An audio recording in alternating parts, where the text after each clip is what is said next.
This quick video is about how to enable and disable Snapchat iOS shortcuts on your iPhone and iPad. Okay, let's see that. First, open your Snapchat app.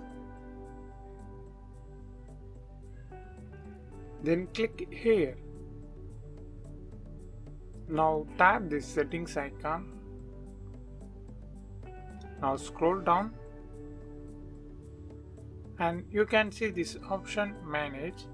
Just open that and open these permissions. Scroll down. Yeah, here you can see this option iOS shortcuts. Here you can easily enable and disable your iOS shortcuts like this. Yeah, that's it.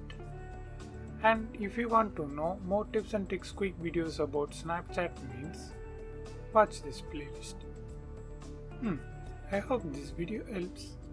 If it really helps means leave a like and share this video with your friends and neighbors. Thanks for watching.